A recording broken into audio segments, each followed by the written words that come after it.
Hello, in this video we are going to solve some problems about the rates of chemical reactions. So here is the first one. The question is giving us the rate of decomposition of N2O5 and asking the rate of formation of NO2. Okay, so in order to answer this we need to look at the stoichiometry of the reaction. When 2 moles of N2O5 is consumed, 4 moles of nitrogen dioxide is produced. We are given the rate of decomposition of N2O5. It is this much. N2O5 is given, NO2 is asked. If this is given and that is asked, the relationship between them is 2 to 4. So the rate of production of this one is going to be 2 times more than the rate of consumption of this one. If this is 2.5, then this is going to be 5. So the answer would be 5 times 10 to the power of negative 6 moles per second. Let's check the second question. It's again a similar question, just be careful. It is giving us how much of CH4 is consumed in 4 minutes. It's 1 mole. So it's giving some information about CH4. And the question, however, is about H2O. So in 4 minutes, 1 mole of CH4 is consumed.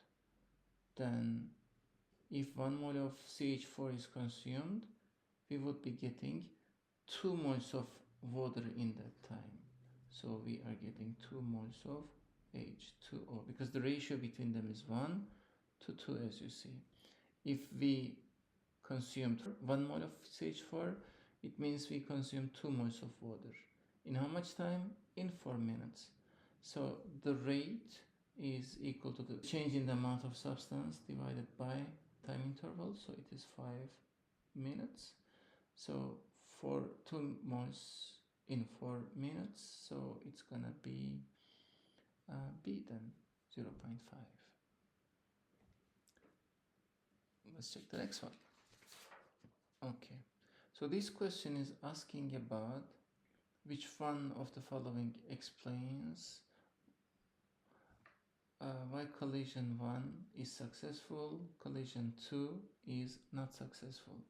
Collision 1 was successful because we are seeing some change from initially we have NO2 and F, now we have NO2F and F, so reactants gave us some products. But in collision 2, if you see, we have NO2 plus F, at the end we have NO2 plus F, so there is no chemical reaction in here. So there were some conditions for a reaction to take place. One of them was colliding, another one was colliding with correct orientation. In here, the orientation is correct because nitrogen and fluorine are like coming together from the same side, so orientation is correct. However, in here, the fluorines are coming from the side of oxygen. However, the reaction, the fluorine is going to be attached to nitrogen actually. There is no connection as a result of this collision. So it's not about catalyst, it's not about the concentration or energy, it's about the geometry. It's about orientation of the collision actually. Okay, so the answer is B. Let's continue with the fourth one. Reaction. In order a chemical reaction to take place, we need a successful collision. So the conditions for reaction was that they should collide to one another, yes, and this collision should be with proper orientation, so yes, and the collided particles which have collided with correct orientation should have enough energy, so this is also yes. And a catalyst would help actually for the reaction to take place faster, but it is not something required, so I can just omit this one. So 1, 2 and 3 is the answer for this. Number 5. Okay, so what is activation energy? Let's show it with the energy profile. In the energy profile, we were showing the reactants at the beginning, so then the reaction is taking place, let it be an exothermic reaction, and we have the products in here. The activation energy is the energy difference between the reacting substances and the activated complex. Here we have the activated complex. Here we have the reactants, and the energy difference between these is the activation energy. Okay, it is energy difference between the reactants and the activated complex, so D is the answer. Next one, number 6.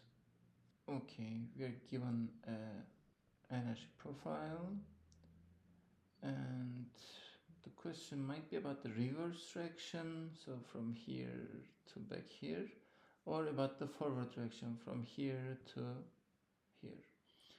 Okay, so let's first check the forward direction. In the forward direction, it's giving something about the activation energy. For the forward direction, the activation energy is going to be this much. So it's 110 to 140, so it is 30, maybe this one. Then it says in here, so it's not 20, so I just cancel this one out. So, and delta H, I will check delta H. Delta H, however, is this much. So it is 20, which is not 20 in here, so C is also not the correct answer. Okay, let's check the reverse reaction. The reverse reaction, I'm not checking the activation energy because it's saying they're the same. We need to check the delta H value. The reverse reaction is an exothermic reaction. From here to there, energy is going down. It's an exothermic reaction. The energy difference is again 20, so it's delta H would be negative 20, so A is the answer of this question. Okay, let's continue. We are given a potential energy diagram, energy profile again, and it is asking for the delta H value. Delta H value is the difference between the energies of the products and the reactants. So energies of the products is reactants is this much, products is this much. The difference between them is going to be this value. So 4. Let's check the other ones too. What is 1? 1 is the activation energy for the forward reaction. What about 2? 2 is giving us the potential energy of the reacting substances. What about 3? This 3 from here to there. The 3 is, we can say about the reverse reaction. So the activation energy for the reverse reaction, right? So from here to there, activation energy for the reverse reaction. And 4 is the delta H value. Okay, let's check the 8th one. Okay, we have another potential energy diagram, and it's asking for activation energy for the reverse reaction. The reverse reaction starts from here, it goes to the reactants like this. So from here to there. It's asking what? It's asking the activation energy. Activation energy is the energy difference between the reacting substances.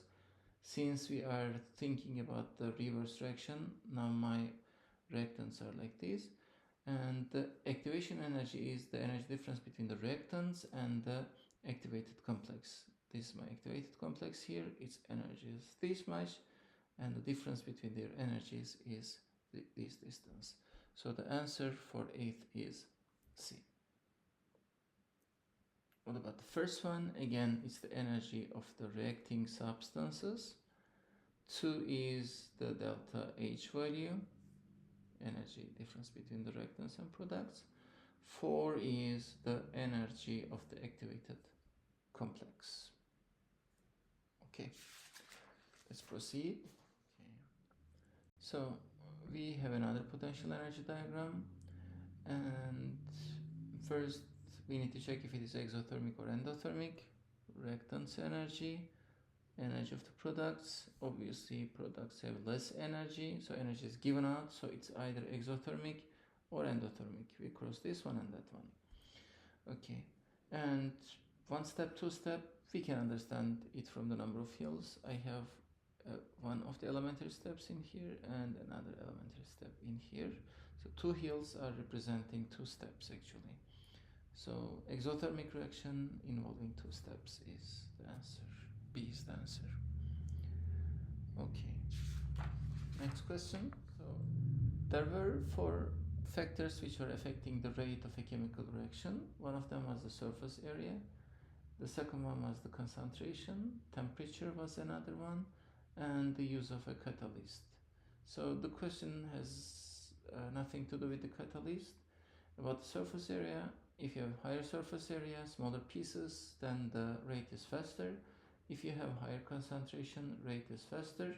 If you have higher temperature, your particles would have more energy, then the reaction is going to be faster as well. So we need to be looking for the smallest particles. They would have the highest surface area, highest concentration, and the highest temperature. So powders are going to have the highest surface area, and I have 2 molar in here, and the temperature is 40, which is the highest among, so higher value. So B is going to be the answer. Highest surface area, highest concentration, and highest temperature. Okay, last 2 questions. We have an uncatalyzed reaction, and it's producing 40 kilojoules of energy, and in 10 moles. So it's producing energy, so it's an exothermic reaction, obviously. And there is another case when the reaction is catalyzed. Okay, then in this case the reaction is taking place in 2 minutes. Okay, which of them is consistent? So when you use a catalyst or when you don't, the energy of the products and energy of the reactants would remain the same. So by knowing this, so look at the products and look at the energies of the products. They are different in B and C, so I just can omit these ones. And now we have A and D. So they both have catalyzed reactions as well. However, the first one is representing an exothermic reaction, right? So energy is given out. And the second one is an endothermic process. So the question was talking about an exothermic reaction. So this is an exothermic reaction. So for 11, the answer would be A. And the last question. Okay. We are seeing again 2 different reactions. Both are taking place in one step. The solid line is representing the uncatalyzed reaction, and the dashed line is representing the catalyzed reaction. We can start with the delta H value. This is representing the delta H value. Energy is given out. Products have more energy, so we have some positive delta H value. It is plus 20, so this is not the answer and this is not the answer. And then the activation energy is 40 and 60. It differs actually for catalyzed and uncatalyzed, but the other ones, leftover ones, are about uncatalyzed reaction.